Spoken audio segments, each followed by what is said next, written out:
애굽을 탈출한 이스라엘 백성들이 약속의 땅을 향하여 가다가 에돔 땅을 우회하게 되었습니다. 그래서 길이 불편하고 힘드니까 백성들이 원망하기 시작합니다. 불평하기 시작합니다. 그러자 하나님께서 불뱀을 그들 가운데 보내서 그들을 물게 하셨습니다. 그러더니 많은 백성이 물려서 죽었습니다. 그러자 백성들이 또다시 모세에게 몰려와서는 우리가 하나님께 범죄하였으니 하나님 앞에 기도해서 우리에게서 이 불뱀이 물러가게 해달라. 그래서 모세가 하나님 앞에 기도했습니다. 두 가지겠죠. 하나는 불뱀을 우리에게서 물리쳐 주시고, 또 하나는 불뱀에 물린 자들이 죽지 않고 빨리 낫게 해주세요. 모세가 기도했더니 하나님께서 주신 처방전이 있습니다. 노수로 뱀을 만들어서 장대 위에 달라. 그리고 그것을 쳐다보는 자는 살리라.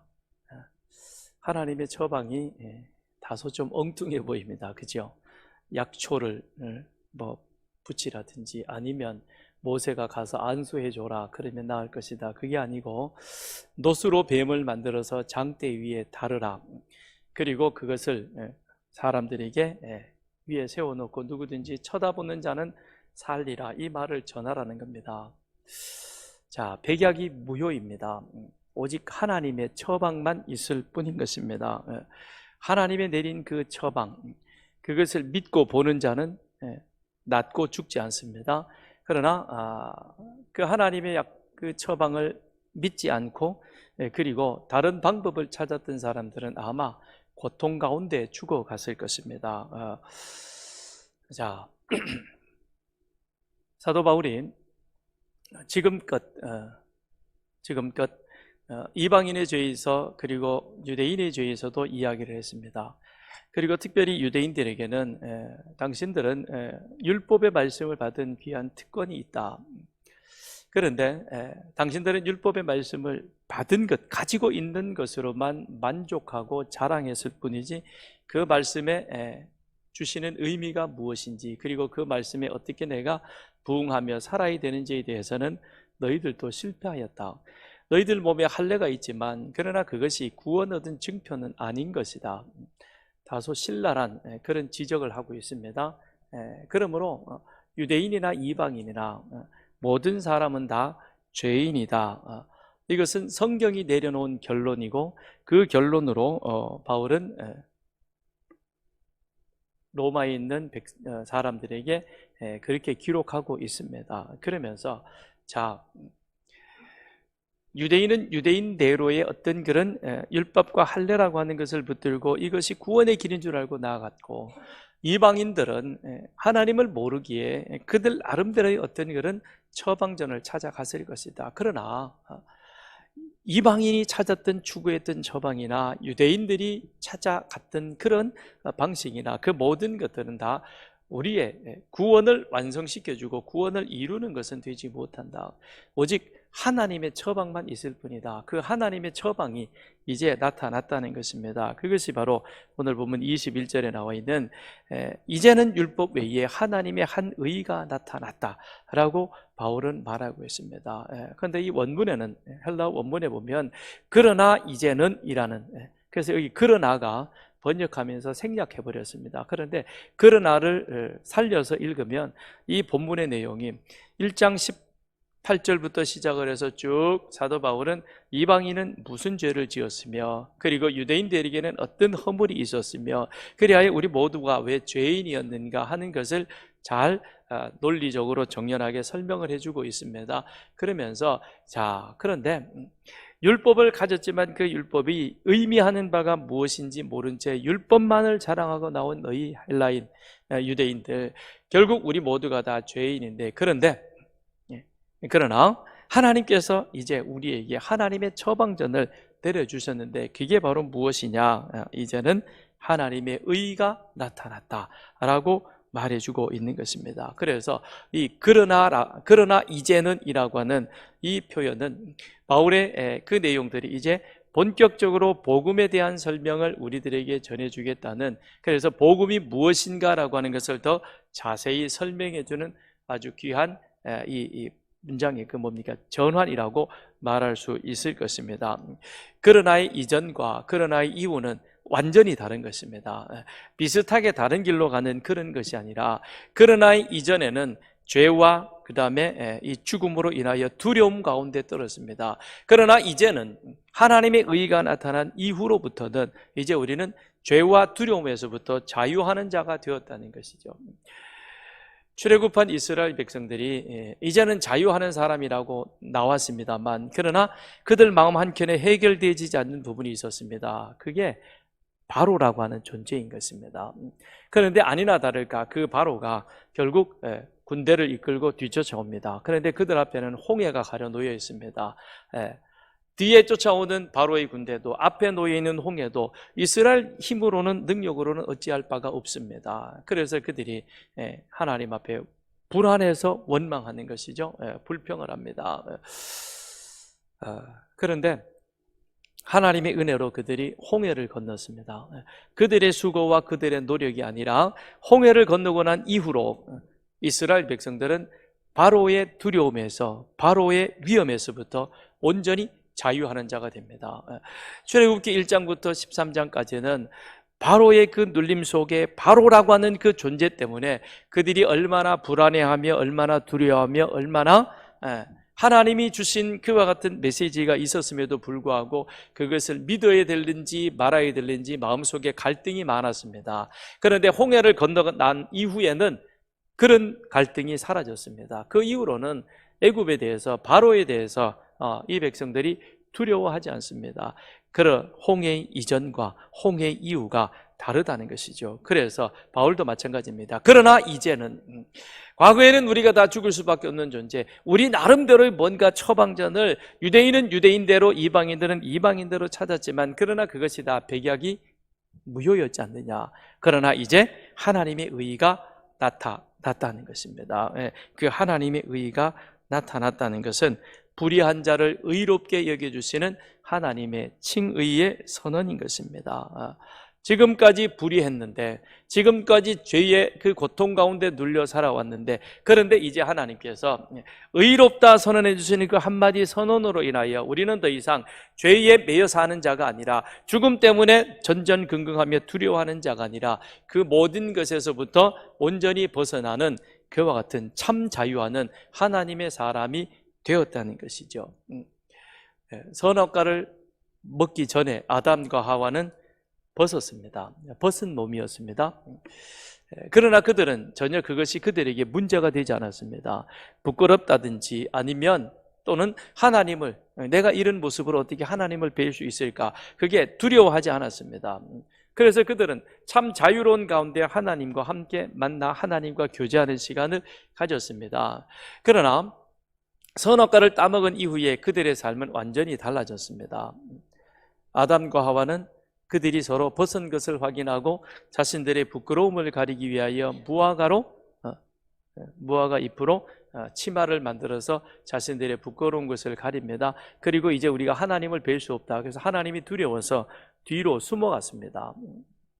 그랬던 아담과 하와를 하나님이 찾아오셨죠. 하나님이 찾아오셔서 그들의 부끄러운, 그저 이례적으로 끝날 수밖에 없는 무화과 나무잎 대신에 하나님은 가죽옷을 그들에게 입혀주시고, 가죽옷을 입혀주셨을 뿐만 아니라 또한 그들에게 하나님께서는 구원에 대한 귀한 약속들을 해주셨습니다. 그래서 우리 인간의 의로는, 인간의 방법으로는 우리는 절대 하나님 앞에 설 수 없습니다. 우리의 허물과 우리의 죄를 해결할 수가 없습니다. 무엇이 필요합니까? 하나님의 의의가 필요한 것입니다.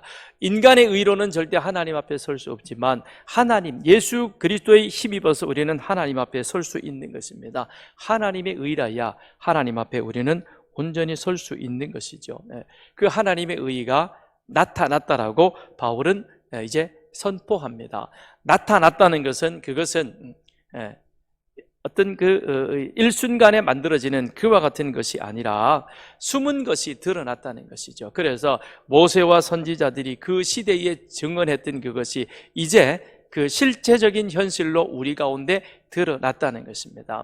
하나님께서 아담과 하와를 에덴 동산에서 내보내시면서 창세기 3장 15절에 그 구원의 약속을 해주셨고, 그 구원의 약속이 하나님께서는 노아를 통해서, 아브라함을 통해서, 그리고 모세를 통해서, 더 나아가서는 다윗을 통해서, 그리고 예레미야를 통해서 새 언약이 예고되어졌습니다. 그 새 언약이 예고되어진 것이 결국 마태복음 1장에 아브라함과 다윗의 자손 예수 그리스도의 계보라, 그렇게 말씀하시면서 마침내 하나님의 그 약속된 구원의 모습이 예수 그리스도를 통해서 우리 가운데 실체의 모습으로 드러난 것이죠. 하나님의 약속이 성취되어졌다는 이 사실을 사도 바울은 하나님의 한 의가 나타났다라고 그렇게 말씀하고 있는 것입니다. 하나님의 의가 나타난 것이죠.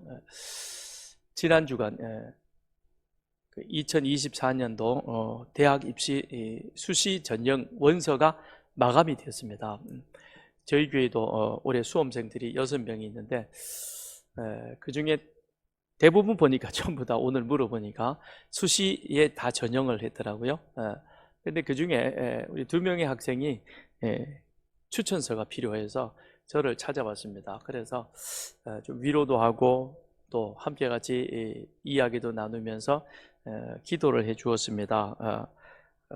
기도하면서 합격 기원 그래서요. 그랬더니 그래요. 그럼요 목사님, 합격이 얼마나 좋은 건데요. 그래. 그렇죠. 그들에게 있어서 최고의 기쁜 소식은 수시 전형 1차로 넣는데 1차에서 합격되는 거죠. 그죠? 3차에 돼도 괜찮지만 기왕이면 1차에 한 번에 딱 합격돼 가지고 모든 문제가 딱 끝나면 아마 그것보다는 더 좋은 그런 순간은 없을 것입니다. 합격이라는 그 소식을 듣는 순간 본인도 물론이요, 그 가족도 그리고 부모들도 함께 같이 아주 큰 기쁨 가운데 나갈 겁니다. 그런데 이 기쁨은 일순간적인 것입니다. 합격하는 그 순간, 그 다음에는 뭐가 또 걱정이 돼요? 등록금 걱정이 됩니다. 방은 어떻게 구해야 되나? 가서 어떻게 살지? 이런 걱정이 계속해서 밀려옵니다. 그러니까 이 기쁨 뒤에는 또 다른 어떤 많은 염려와 근심이 뒤에 꼬리를 달고 옵니다. 그러니 참 기쁨은 아닌 것 같아요. 그냥 좋을 뿐인 것이죠. 그런데 하나님의 한 의가 나타났다라고 하는 이것은 뒤에 염려도 없습니다.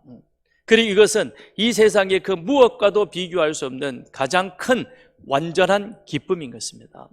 내가 이제 구원받았는데 그 다음에 어떻게 해야지? 그건 걱정 안 해도 됩니다. 내 안에 계시는 성령님께서 나로 하여금 내가 해야 할 길을, 내가 가야 할 길을 우리 성령님이 인도해 주시는 겁니다. 내가 사망의 음침한 골짜기를 지날지라도 해받을 것을 두려워하지 않는다고 다윗은 고백합니다. 왜 그럴까요? 내가 구원받아 하나님의 자녀가 되었고 하나님의 품 안에 있는데 하나님이 그 모든 것들을 책임져 주시는데 염려할 필요가 없는 것이죠. 그러니 이제는 죄가 우리를 더 이상 지배하지 못합니다. 더 나아가서는 죄의 삭신 죽음이 우리 앞에 두려움의 모습으로 다가오는 것이 아니라 죽음은 영생으로 자리로 나아가는 또 다른 귀한 관문이기에, 그러기에 우리에게는 이 세상을 사는 동안에는 구원받은 자로서의 기쁨과 사명에 따라 사는 것이고, 죽으면 어디로 가요? 아유, 왜 이렇게 죽으면 어디로 가죠? 천국? 맞아요? 갑자기 대답 소리가 확 줄어요? 죽으면 천국 갑니다. 천국 아직 못 가겠다는 분, 천국은 이거하고 비교가 안 됩니다. 그 우스운 얘기 있잖아요. 어떤 사람이 검은 보화를 잔뜩 짊어지고 그러고 갔더니 베드로가 그러잖아요. 그 등에 진 이건 뭐예요? 그랬더니 아이고 내가 이 검은 보화 잔뜩 가지고 왔습니다. 그랬더니 베드로가 그 사람 보고 뭐라 그랬게요? 뭐 아스팔트를 짊어지고 다녀요. 그러더래. 왜요? 천국에는 온갖 도로가 다 검은 보석으로 다 깔려 있어요. 그죠? 계시록에 이렇게 되어 있잖아요. 성경에. 그러니까 천국은 여기서 아스팔트 짊어지려고 생각하지 마십시오. 천국은 너무 좋은 곳입니다. 그 천국을 우리가 갈 수 있다는 것입니다. 그러기에 하나님의 의가 나타난 것은 그건 우리들에게 있어서 최고의 의인 것입니다. 하나님의 의라야만 우리는 하나님 앞에 설 수 있는 것입니다. 지난 주간에 참 요즘 우리가 뉴스를 들으면 아주 그냥 화나는 소식밖에 사실은 짜증나는 소식밖에 없는데 우리의 마음을 시원하게 해준 소식이 있었습니다. 삼령화학의 이종환 회장이 죽었습니다. 근데 죽었는데 왜 기쁜 소식이냐? 그분이 죽고 나서 드러난 것이 자기의 개인 사재를 털어서 1조 7천억 원, 뭐 어느 정도 되는지 모르겠어요. 하여튼 1조 7천억 원이라는 그 돈을 들여서 장학재단을 세웠습니다. 이것은 개인이 세운 장학재단 가운데 아시아에서는 최고라 그럽니다. 어마어마한 그와 같은 재단을 세웠습니다. 이분은 내가 평생 죽으면 이 재산 가져가지 못할 터인데 이걸 위해서 무엇을 할까? 병원을 세우려다가 장학재단을 세우고 그래서 수많은 사람들, 수많은 인재들을 키워내는 그와 같은 귀한 일을 했습니다. 여러분, 돈이 있다고 누구나 장학재단 세우는 것 아니고요. 또 누구나 다 그와 같은 일을 할 수 있는 건 아닌 것입니다. 참 이종환 씨가 하신 일은 참 귀한 일입니다. 누구도 흉내낼 수 없는 귀한 일입니다. 그러나 그와 같을지라도 하나님의 의를 덧입지 아니하면 하나님 앞에 온전히 설 수 없다라고 하는 것입니다. 여러분, 한 번 죽는 것은 정한 것입니다. 성경도 한 번 죽는 것은 정한 것이라 그랬고, 그리고 우리는 이것을 이미 경험적으로 다 알고 있습니다. 우리 할아버지, 우리 부모님도 돌아가셨고 내 주변에 가까운 사람이 다 죽었습니다. 아, 사람은 태어나면 죽는구나. 결국 산다는 것은 죽음을 향하여 가는 것이구나. 그 사실을 우리는 경험적으로 잘 알고 있습니다. 그러면 잘 산다는 것은 무엇이겠습니까? 잘 죽는 것입니다. 역설적으로 들립니까? 여러분, 정말 잘 사는 것은요, 그 죽음 준비가 잘 되어 있기 때문에 언제 죽어도 걱정되지 않고 염려되지 않고 오늘이라도 주님께서 내 생명을 불러가신다면 내가 하나님 앞에 설 수 있다. 그런 내 마음에 확신이 있다면 그분은 잘 사는 겁니다. 돈이 많아서 권력이 높아서 그래서 부유하기 때문에 잘 사는 것이 아니라 비록 그러지 못할지라도 나는 어느 땐가 어떤 순간이라도 하나님 앞에 설 준비가 잘 되어 있다면 그렇다면 그분은 세상을 잘 사는 것입니다. 그래서 우리는 늘 하나님 앞에 설 준비가 되어져 있어야 합니다. 우스갯소리입니다만 치매 검사도요 하나님 앞에 잘 서기 위해서 우리가 한번 해보는 게 좋아요. 해봐서 내 정신 상태가 어떤가, 아직 괜찮다 그러면 열심히 더 성경 읽고, 좀 심각하다 그러면 더 열심히 성경 읽고 준비 잘해야 되니까 정말 심각하다 그러면 정말 심각하게 우리는 성경 읽고 준비 잘해. 그렇잖아요. 다른 거 다 잊어버려도 우리는 오직 예수 십자가 그것 가지고 우리는 하나님 앞에 서니까 준비를 잘 하셔야죠. 그렇죠? 준비 우리 잘 합시다. 자, 예수님이 비유로도 말씀하셨잖아요. 10명의 처녀가 신랑을 맞으러 갔는데 5명은 등불과 기름을, 그런데 5명은 등불만 들고 갔습니다. 곧 오겠지. 근데 신랑이 더디 오니까 준비해간 기름이 다 떨어졌습니다. 그런데 신랑이 온다는 소식이 들립니다. 그러니까 자다가 깨가지고는 보니까 불은 꺼져 있고요. 그래서 5 처녀가 뭐라고 합니까? 나머지 5 처녀에게 야, 우리 기름 좀 나눠달라 그랬더니 지혜로운 처녀들이 뭐라 그러죠? 나눠줄 것도 없어. 나눠주면 너나 나나 다 부족해. 그러니까 가서 사가지고 와. 그래서 이 사람들이 기름 사러 간 사이에 신랑은 왔고, 그리고 등불과 기름을 준비했던 지혜로운 5 처녀는 잔치자리에 들어갔습니다.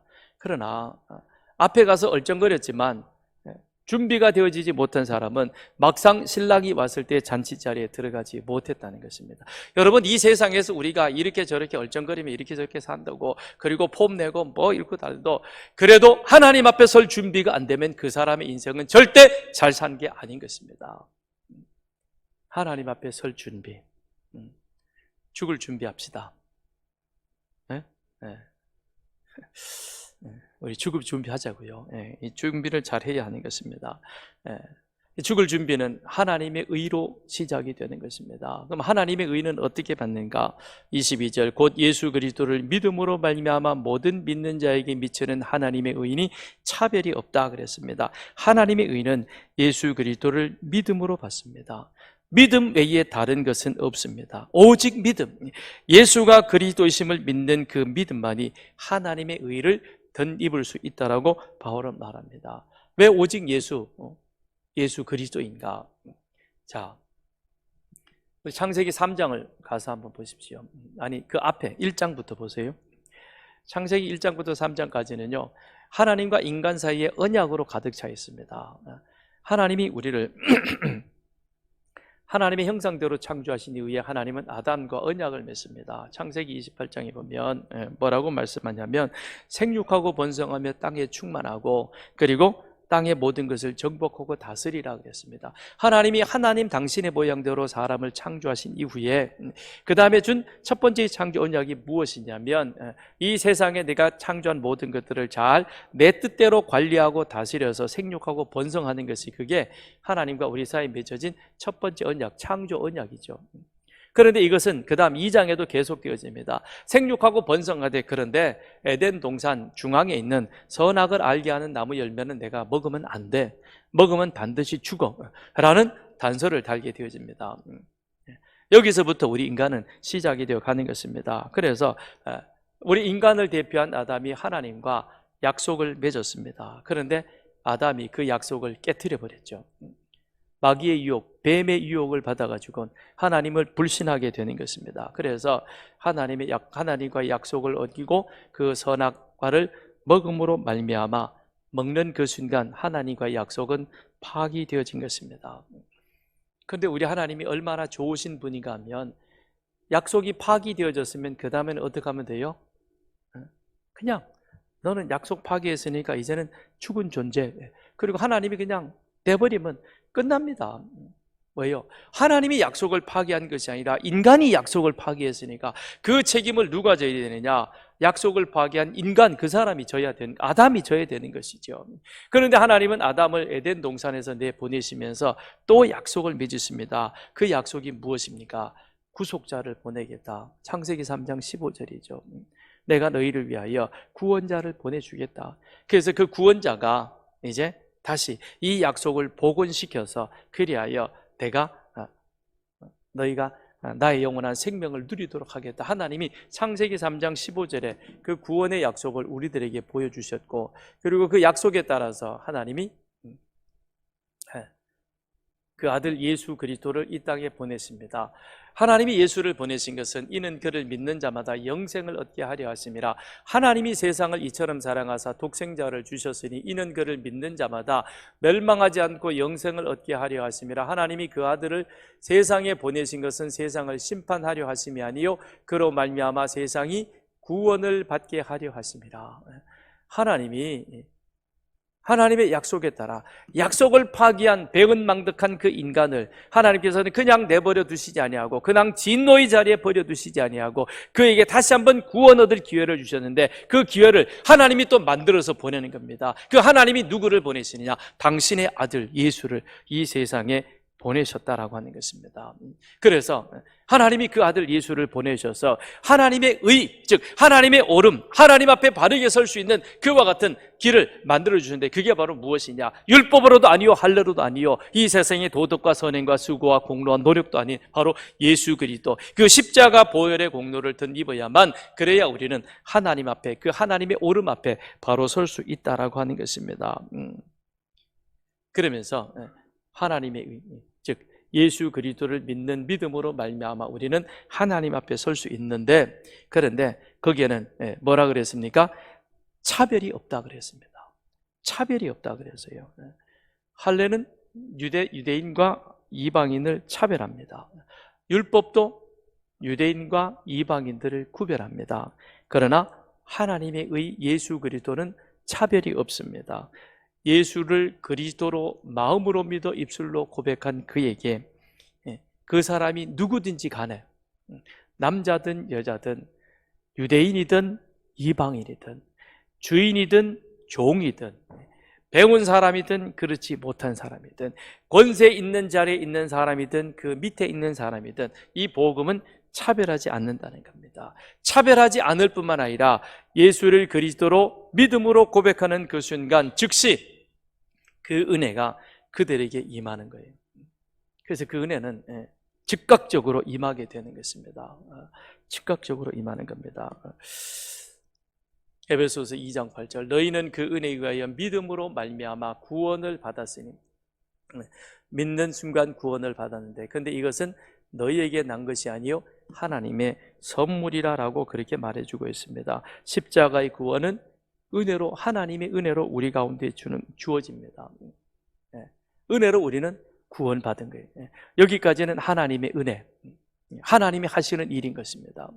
그 다음, 이 구원의 은혜를 입었다라고 내 마음속에 자각되어지는 확신을 갖는 그 사람이 이제는 거기에 합당한 삶을 사는 거예요.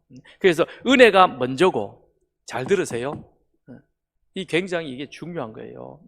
하나님의 은혜가 먼저이고, 그 구원의 은혜, 구원의 확신을 가진 다음에 그 다음, 내가 이 귀한 하나님의 은혜의 선물을 받았으니 그 다음 내가 어떻게 여기에 부응하는 삶을 살까? 그 다음에 교회 봉사가 나오는 거예요. 이게 순서가 뒤바뀌어지면 봉사하다가 시험받고, 봉사하다가 실족하고, 봉사하다가 마음에 상처받았다 그러고, 그래서 다시 주저앉아 버리는 거예요. 봉사가 우선이 아니에요. 뭐가 우선이냐? 예수가 그리스도 되심을, 그가 나의 구원자 되심을 내 마음속에 믿음으로 고백하느냐, 그 확신이 있느냐. 그래서 지금이라도 내가 죽으면 하나님 앞에 설 수 있는 준비가 되었다, 그 고백이 우리 속에 오늘 이 시간 있기를 축원드립니다. 그 고백이 먼저인 거예요. 그 고백이 먼저인 것입니다. 우리 옆에 분에게 그렇게 한번 물어보실래요? 웃으면서 물으세요. 당신 죽을 준비 됐어요? 그럼. 물어보라니까. 심각한 질문이에요. 우리 두 분 장로님도 서로 물어보세요.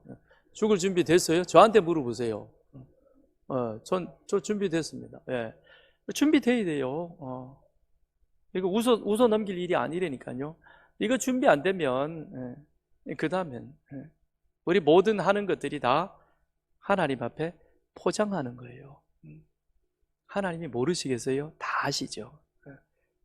그렇게 사람 앞에서는 포장해서 속일 수 있지만 하나님 앞에서는 속일 수 없는 것입니다.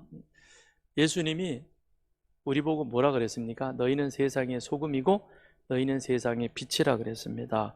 소금은 부패를 방지하고 그것의 제맛을 내게 만듭니다. 그 다음에 빛이라 그랬습니다. 빛은 어둠을 밝혀줍니다.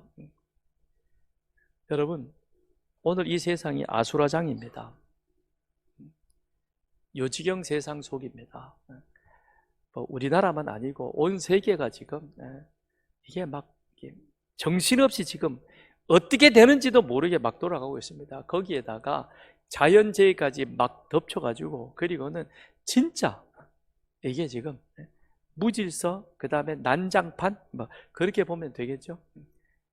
스스로 한 약속, 다른 사람과 한 약속도 깨뜨리고 자기 한 사람을 위해서 모든 것들을 다 동원하는 그런, 이게 지금 난장판으로 돌아가고 있습니다. 그래서 곳곳에 썩은 냄새가 진동입니다. 많은 정보가 있지만, 그런데 그 안에 정말 우리가 믿어야 할 진실된 정보는 참 찾기가 어렵습니다. 이런 시대를 우리가 살아가고 있습니다. 거기에 주님께서 우리에게 뭐라 그랬습니까? 내가 구원받은 것이 확실하냐? 구원의 확신이 있느냐? 그러면 이제 너는 세상의 소금다움으로, 세상의 빛다움으로 살아가라. 그렇게 우리에게 말씀하고 있습니다. 우리가 예배자로 산다는 것이 무엇이겠습니까? 우리의 삶의 자리에서 이제 우리는 하나님 앞에 선자로서 하나님의 의, 하나님의 영광을 드러내는 바로 그 사람, 소금과 빛으로서의 사명을 감당해야 하는 것입니다.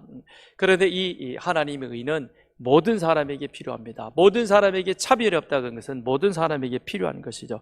23절로 24절 우리 같이 읽습니다. 시작. 모든 사람이 죄를 범하였으며 하나님의 영광에 이르지 못하더니 그리스도 예수 안에 있는 속량으로 말미암아 하나님의 은혜로 값없이 의롭다 하심을 얻은 자 되었느니라 그랬습니다. 예. 모든 사람에겐 하나님의 의가 필요한 것입니다. 아니 아담이 죄지어서 그래서 범죄했는데 왜 내가 죽어야 되고 왜 내가 죄인이냐? 아담은 모든 인류를 대표하는 것입니다. 아담이 인류를 대표하고 아담이 죄인인 것은 아담이 죄의 결과로 말미암아 죽는 것이지요. 만일 아담이 우리를 대표하는 것이 아니라면 우리는 죽지 않고 영원히 살아야 합니다. 근데 우리 다 죽습니다. 그 얘기는 무슨 얘기입니까? 아담이 우리의 대표였다라고 하는 것입니다. 그래서 선악과를 먹으면 죽는다. 그런데 이 먹으면 죽는 것이 그 즉시로 일어났으면 혹시 아담은 살았을지도 몰라요. 하와가 먼저 먹었죠, 그죠? 뱀의 유혹을 받아서 하와가 선악과를 먹습니다. 근데 먹고 그 자리에서 죽었어요. 그러면 그걸 아담에게 줄 일이 없겠죠, 그죠? 뱀이 또 아담에게 와서 그걸 먹으라고 유혹할 일도 없겠죠. 여러분이 저를 이상한 눈으로 쳐다보는군요. 아니 성경을 만일 우리가 그렇게 한번 본다면 그런데 죽기는 죽습니다. 언제 죽습니까? 아담도 하와도 아들, 딸 많이 낳고 그리고 오래 살다가 죽습니다. 바로 죽었으면 그러면 우리는 그 이후로 사단의 어떤 유혹에 대해서도 우리가 유혹당하지 않았을 것입니다. 그런데 문제는 그 죽음이 이후에 찾아온다는 것이죠. 그러나 결국 아담도 하와도 죽은 것입니다. 그래서 아담과 하와의 범죄가 전 인류에게 나에게까지 그 죄의 전 형벌과 죄성이 전가되어져서 우리는 영원히 죽음을 맛보게 된 것입니다. 그래서 우리 모두는 죄인이다라고 하는 것이죠. 이것은 내가 부정하고 부인한다고 해서 되어질 일은 아닌 것입니다. 그런데 죄인이기 때문에 그 다음 뭐라고 그랬습니까? 하나님의 영광에 이르지 못한다 그랬습니다. 당연한 것이죠. 아담과 하와가 죄인이기 이전에는, 범죄하기 이전에는 하나님의 그 속성들이 아담 안에 거의 그대로 있었습니다. 하나님이 창조하신 피조물을 아담 앞으로 지나가게 합니다. 그런데 아담이 그 피조물, 하나님이 피조하는 것의 특성에 따라서 그 이름을 명명해 줍니다.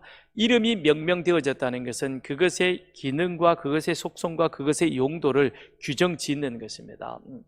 그것은 결국 무엇입니까? 아담이 선악과를 먹기 이전에, 타락하기 이전에 그에게는 하나님의 모양과 형상대로 지음받았기에 하나님의 영광이 그대로 100% 투시되어져서 하나님의 뜻을 바르게 드러낼 수 있는 자가 되었다는 것이죠. 그러나 범죄하고 타락함으로 말미암아 이 죄가, 하나님에 대한 불신이 우리를, 하나님의 형상으로 지음받은 우리를 마치 흰 천으로 뒤덮듯이 덮어버린 겁니다. 그래서 하나님의 영광이 우리 가운데 오는데 많은 부분에 있어서 그것이 차단되거나 제대로 전달되어지지 않는 겁니다. 굴절되어 오는 것입니다. 그렇기 때문에 우리가 오해하고 시기하고 질투하고 별의별 일들이 우리 가운데 다 일어나가지고 이 세상이 뒤죽박죽 되어지는 이런 모습 속에 던져진 것이죠.